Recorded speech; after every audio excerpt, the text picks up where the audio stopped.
Shalom, salam damai sejahtera, Bapak Ibu, Saudara dan Saudariku seiman. Semoga saya menjumpai Anda semuanya dalam keadaan yang sehat walafiat, tetap semangat, tetap tersenyum, dan tetap berpengharapan dalam Tuhan kita Yesus Kristus dalam menjalani kehidupan kita setiap hari. Saudara dan saudariku seiman, jumpa kembali dengan saya, Romo Adi SVD, dalam permenungan harian Sabda Tuhan, Embun Sabda, hari Jumat 30 Oktober 2020. Saudara dan saudariku seiman, permenungan kita hari ini saya ambil dari bacaan Injil Lukas 14, 1-6. Hari ini saya ajak kita bersama-sama untuk merenungkan soal belas kasih. Perbuatan belas kasih itu harus dilakukan kapan saja, di mana saja, dan terhadap siapa saja, terutama mereka yang sangat membutuhkan.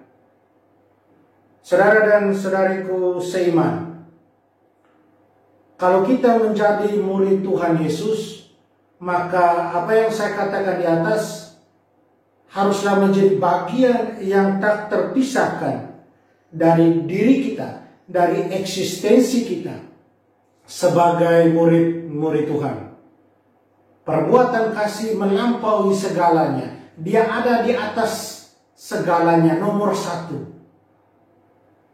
Saudara dan saudariku seiman, dalam bacaan Injil yang kita baca, kita dengar hari ini, di hari Jumat ini, tanggal 30 Oktober, kita akan berjumpa dengan cerita di mana Yesus dia diundang oleh seorang pemimpin orang-orang Farisi. Dia diundang makan. Saudara dan saudariku, Yesus diundang makan oleh salah seorang pemimpin orang-orang Farisi. Itu berarti bahwa Yesus ini orang penting. Yesus ini dihormati, dikagumi. Tapi tentunya kita juga harus melihat siapa yang mengundang. Apa motivasi dia mengundang? Nah, ketika kita membaca keseluruhan dari Injil 14, 1-6, maka akan terlihat motivasi yang tidak murni. Mau mencoba Yesus, mau melihat apa yang Yesus buat, sehingga dipakai untuk menjatuhkan dia, untuk menghantam dia.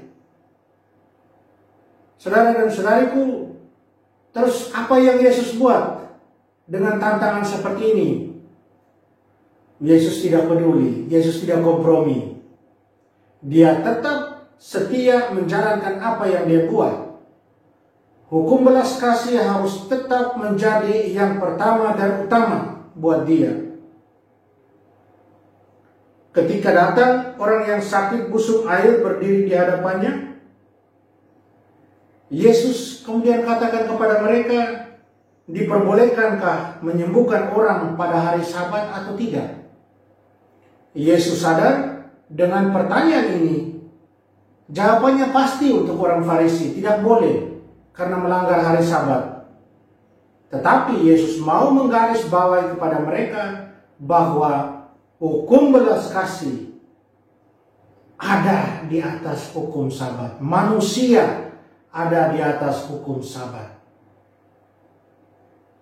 Saudara dan saudariku seiman, hukum belas kasih harus menjadi nomor satu, dipraktekkan, menjadi yang utama.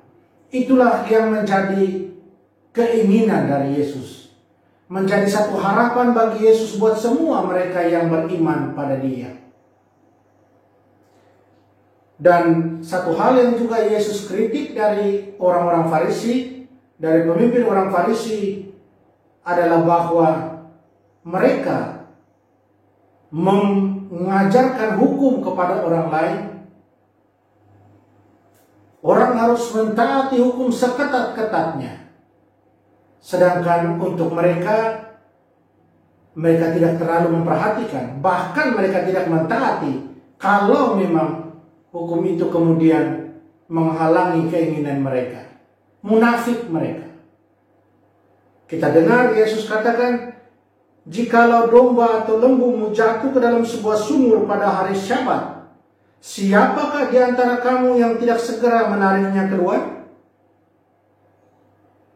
Mereka tidak dapat membantahnya, dikatakan dalam Injil. Kemunafikan mereka sangat jelas terlihat di sini. Mereka mengajarkan kepada orang seketat-ketatnya harus mentaati hukum. Tapi ketika datang satu waktu di mana mereka harus melanggar hukum karena harus mereka buat demi keuntungan mereka, demi kemuliaan diri mereka, maka mereka tidak peduli dengan hukum.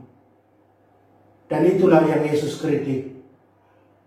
Dan juga yang paling penting seperti saya katakan di awal tadi adalah bahwa hukum belas kasih harus menjadi nomor satu, penting dan terutama.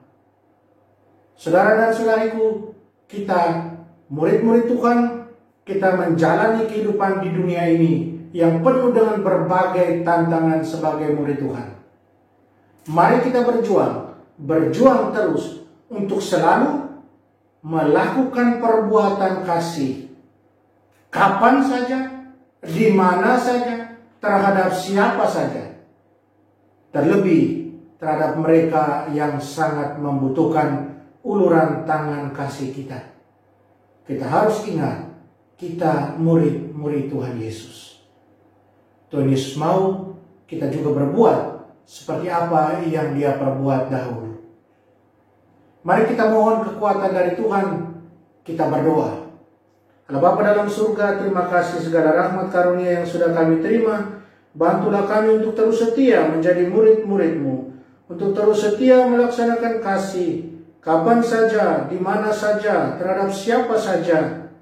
Dan tentunya itu kami buat karena iman kami yang teguh kepadamu, karena cinta kami kepadamu.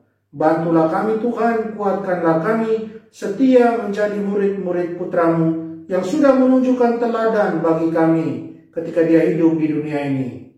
Tolonglah kami, bantulah kami. Amin. Saudara dan saudariku, mari kita mohon berkat dari Tuhan. Tuhan sertamu, kita sekalian, semua yang kita sayangi, kita kasih. Usaha kita untuk terus setia menjadi murid-murid Tuhan, dengan setia melakukan perbuatan kasih kapan dan di mana saja, dilindungi, dibimbing, dan diberkati Allah yang Maha Kuasa, Bapa dan Putra dan Roh Kudus. Amin.